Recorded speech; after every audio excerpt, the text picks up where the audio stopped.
DC इन से मुराद जो DC power है, हमारी अडाप्टर की पावर है, वो यहाँ पे एज ए इसे इनपुट मिलेगी, तभी आईसी जो है ना वो हमारा काम स्टार्ट करेगा अडाप्टर पे। तो डीसी इन हमें कैसे मिल रही है, यहाँ पे देखें प्लस वोल्टेज एम्पेयर, ये कहाँ पे, मतलब ये हमारे डीसी जैक के साथ ही थोड़ा सा आगे जाके वहाँ पे ये वोल्टेज जनरेट हो जाते थे। वहाँ पे ये आप इसके बाद डायोड आ रहा है, डायोड जो है वो फॉरवर्ड बायोस में, तो यहाँ पे ये आसानी से वोल्टेज क्रॉस करके निकल जाएंगे। वोल्टेज क्रॉस करके निकलेंगे तो यहाँ पे एक नीचे की तरफ भी हमें वोल्टेज देखने को मिलेंगे। मैं थोड़ा सा पेज को हटा देता हूँ, ये ठीक रहेगा। अब यहाँ पे वोल्टेज मिल रहे हैं और यहाँ पे एक वोल्टेज डिवाइडर सर्किट है। तो वोल्टेज डिवाइडर सर्किट से यहाँ पे हमें एक आउटपुट में सिग्नल मिलेगा जैसे ही ये फर्स्ट डायोड को क्रॉस करेंगे। देखिए इतना खूबसूरत ये सर्किट डिज़ाइन किया गया होता है कि जैसे जैसे हम समझते हैं, जैसे जैसे हमें इसकी समझ आ जाती है, तो हम खुद हैरान हो जाते हैं कि यार इतना ब्यूटीफुल, इतना खूबसूरत और इतना मियारी सर्किट डिज़ाइन किया गया होता है। एक जंक्शन के बाद आप यहाँ पे देखें कि यहाँ पे डायोड को क्रॉस किया तो प्लस VAD_1 दे दिया गया, क्योंकि इससे ऊपर सर्किट में जो कि मॉसफेट के पास है वहाँ पे भी एक डायोड को इसने क्रॉस किया है, तो इसलिए यहाँ पे 1 का नाम दे दिया गया है ताकि हमें देखने में और समझने में परेशानी ना हो। तो उसके बाद यहाँ से बराह रास्त उन्होंने अडाप्टर आईडी नहीं दी, यहाँ पे दी है, क्योंकि यहाँ पे उसे पता चल गया कि यहाँ पे हमें इनपुट में डीसी इनको इनपुट में मिलने वाले हैं, तो इसलिए अडाप्टर ARB IO कंट्रोलर को यहीं से दी गई है ताकि किसी किस्म की गलती मिस्टेक की गुंजाइश ना रहे। तो यहाँ पे वोल्टेज डिवाइडर कैलकुलेटर के जरिए अगर आप इसे यहाँ पे कैलकुलेट करें, तो मैं अपने मोबाइल से वोल्टेज डिवाइडर कैलकुलेटर निकाल लेता हूँ और मैं देखता हूँ कि हमें यहाँ पे कितने वोल्टेज मिलेंगे। जो हमारे इनपुट में वोल्टेज हैं वो है हमें 19 वोल्टेज 19.5 वोल्ट, और जो हमारी फर्स्ट रेजिस्टेंस है वो है 75K की, और जो हमारी इससे नीचे रेजिस्टेंस है वो है 12.4।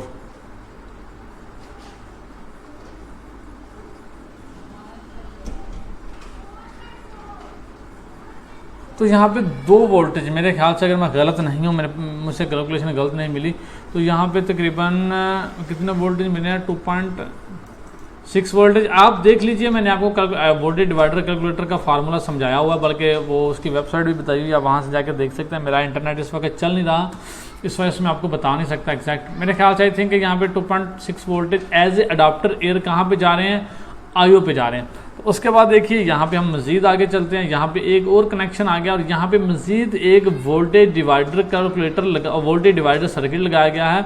उससे एक पिन को यहाँ पे पावर दी गई है, वो कौन सी है, इनेबल कौन सी पिन है, ये चार्जिंग को इनेबल करवाने के लिए एक पिन का इस्तेमाल किया गया है। जब से ही इस पिन पे वोल्टेज मिलेंगे तो हमारा जो चार्जिंग IC है वो इनेबल हो जाएगा और बैटरी को चार्ज करना स्टार्ट कर देगा। अब उसके बाद यही वोल्टेज जो है वो आगे बढ़ रहे हैं। यहाँ पे फिर एक वोल्टेज डिवाइडर कैलकुलेटर दिया गया है हमें, ये चीज़ आप देखें, ये चीज़ देखें, और ये पिन नंबर 2 पे चलेगी। मतलब यहाँ पे एक ही लाइन से कितने हमारे सर्किट निकाल दिए गए हैं, 1 2 3। अभी और आगे चलिए, यहाँ पे इसने एक और डायोड को क्रॉस किया और यहाँ से एक रेजिस्टेंस को, और यहाँ पे हमारा DC इन इंटर हो गया।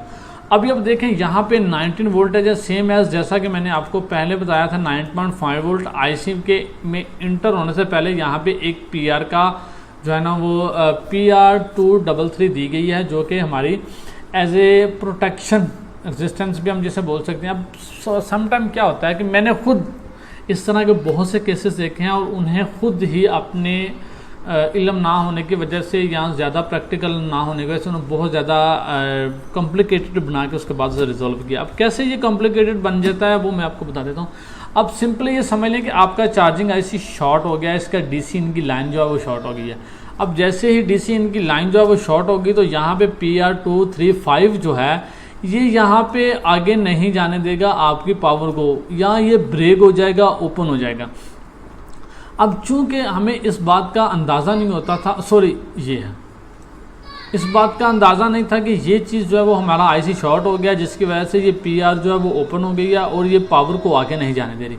तो हम जानने में जो टेक्नीशियन हजरात हैं, जिनमें मैं भी शामिल हूँ, स्टार्टिंग में क्या करते थे कि यहाँ पे PR को हम ट्विस्टर की मदद से यहाँ से यहाँ जंपर करते थे, लेकिन जैसे ही हम जंपर करते थे चूंकि ये आईसी शॉर्ट है तो यहाँ पे हमें बर्न हो जाता था, जिससे 3-4 जो पैड थे वो बर्न हो जाते थे। उन पैड के साथ नीचे ट्रैक, आईसी के पैड और ट्रैक 3-4 जो वो बर्न हो जाते थे। जब हमने बर्न हो जाते थे तो एग्जैक्टली हमारा आईसी ख़राब था, हमें पता चल जाता था। अब हम आईसी रिप्लेस करते हैं, आईसी अगर ये बर्न ना हो ट्रैक और पैड तो हम बहुत आसानी से इसे चेंज कर लेते हैं, लेकिन चूंकि ये बर्न हो जाते हैं तो हमें इसे दोबारा से माइक्रोस्कोप की मदद से इसे नए ट्रैक और की जंपरिंग करनी पड़ती है, जिससे हमारा काफ़ी ज़्यादा टाइम वेस्ट हो जाता है। देखिए अगर ऐसा आपको मिल रहा है कि डीसी यहाँ पे तो आ रहे हैं लेकिन पिन नंबर 24 पे नहीं मिल रहे, तो आपने इस रेजिस्टेंस को कभी भी जंपर नहीं करना। अगर जंपर करना है तो वो जंपर वायर से करें या उससे भी कोई हल्की चीज़ से, ताकि अगर ये अभी आपको ज़रूरत क्यों पड़ेगी, अभी ज़रूरत है ही नहीं जंपर करना ही नहीं यहाँ पे, क्योंकि यहाँ पे आप मल्टीमीटर से देखेंगे तो ये आपको ग्राउंड से कनेक्टर दिखाई देगा।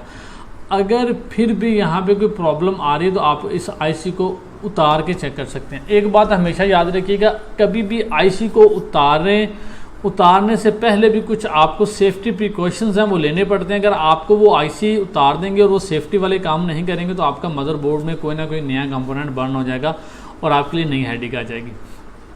ठीक है, यहाँ से मैंने आपको बता दिया है कि किस तरह से ये पावर जो है वो इंटर हो रही है डीसी इन में, और यहाँ पे कितने सर्किट्स जो हैं वो हमें देखने को मिलेंगे। क्यों ये चार्जिंग जैसे डीसी इन होती है तो हमें बकिया पिन एसी सेट इनेबल और हमें एसी ओके वगैरह के सिग्नल की ज़रूरत पड़ती है, तो वो सारे के सारे यहीं से हमें उन्होंने दे दिए हैं इन चीज़ों की मदद से, ताकि हमारा एक कंप्लीट नहायत ताकतवर जो सर्किट है वो जनरेट हो जाए, वो हमारे सामने आ जाए, हमें किसी किस्म की कोई प्रॉब्लम को फेस ना करना पड़े। अभी ये हो गया एज ए अडाप्टर प्रेजेंट। जब आपका अडाप्टर प्रेजेंट होता है तो वहाँ पे कैसे आपके चार्जिंग आईसी को डीसी पावर सप्लाई मिलती है। अभी हम ये देख लेते हैं कि फॉर एग्जांपल हमारा जो अडाप्टर जो है वो प्रेजेंट नहीं है, हमें जो बैटरी से वो पावर किस तरह से मिलेगी, अभी हम उसको देख लेते हैं।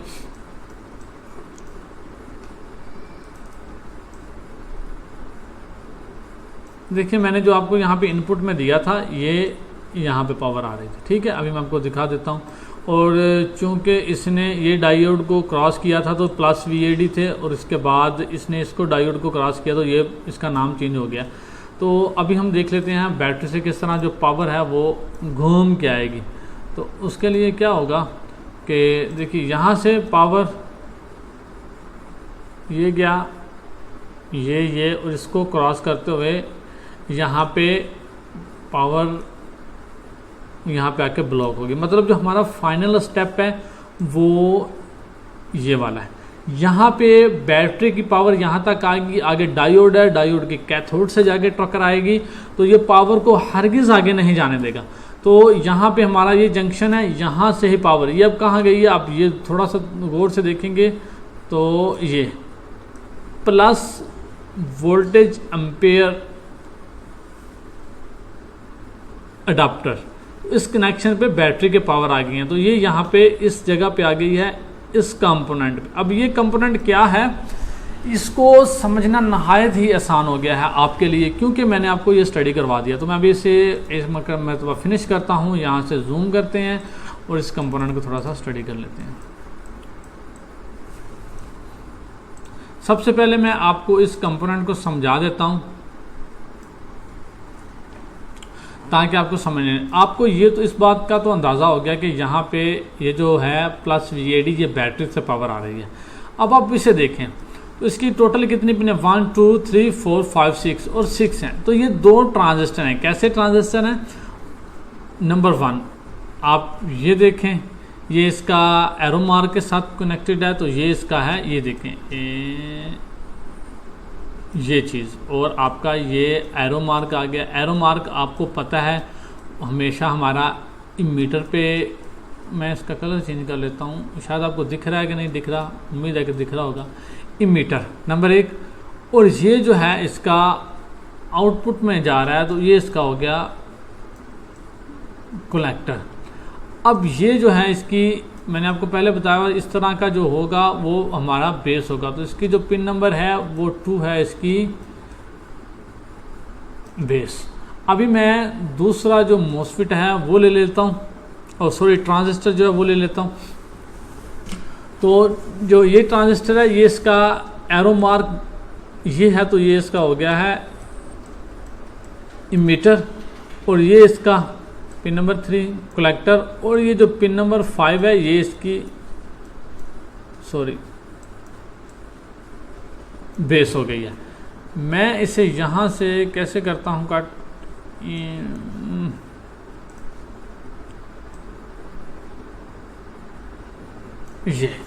ये चीज़ अभी ये जो है वो हमारा एक ट्रांजिस्टर हो गया है, ये हमारा सेकंड ट्रांजिस्टर हो गया। अभी ये काम कैसे करेगा, तो अभी हमने क्या करना है, यहाँ से वोल्टेज यहाँ पे शिफ्ट करने हैं इस जगह पे। अब इस जगह पे क्या है, यही वो लाइन है, यही PR233 है जिसको जंप करते हुए वोल्टेज एज ए DC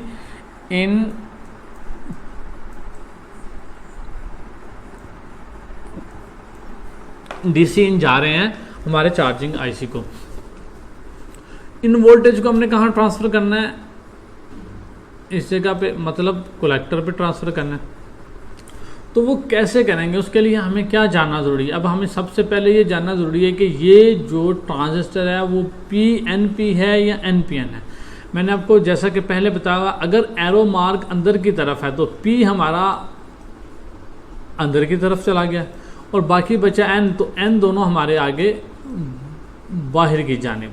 अब मतलब P अंदर है तो पॉजिटिव वोल्टेज चाहिए हमें इसे ऑपरेट करने के लिए। सॉरी, P अंदर है, सॉरी ये P चैनल मोसफेट है, सॉरी मुझसे थोड़ी सी मिस्टेक हो गई है।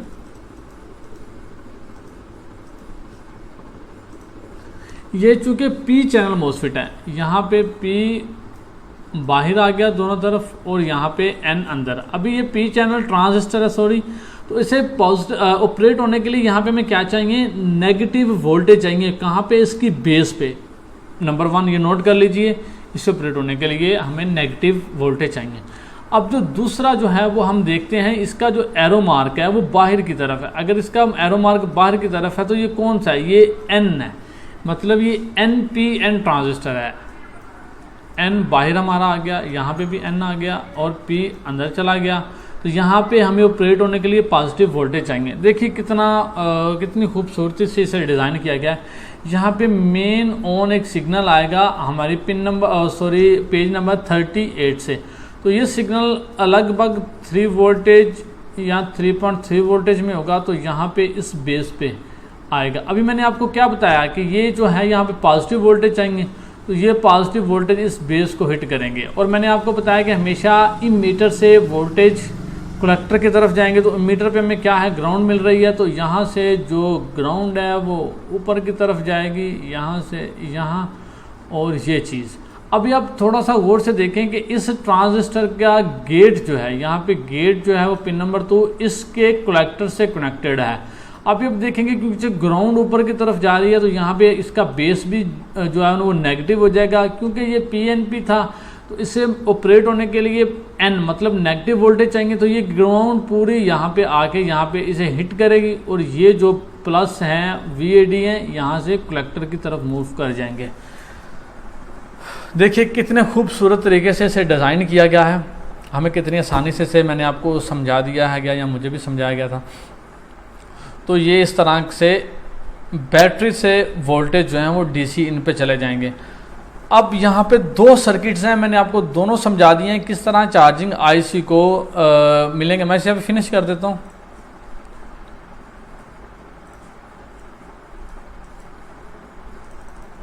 अभी मैंने आपको 2 तरह से समझा दिया है। यहाँ पे अगर आपको अडाप्टर प्रेजेंट है तो कैसे DC इन मिलेंगे, यहाँ से सीधा सिंपली, और अगर कैसे आपकी बैटरी प्रेजेंट है तो किस तरह से सर्किट को डिज़ाइन किया गया है, और यहाँ पे आपको DC इन मिलेंगे। अभी हमारा DC in pin number 24 adapter plus battery पे ये हमारा कंप्लीट हो गया। अब जैसे ही हमें यहाँ पे DC इन मिला, तो सबसे पहले क्या होगा,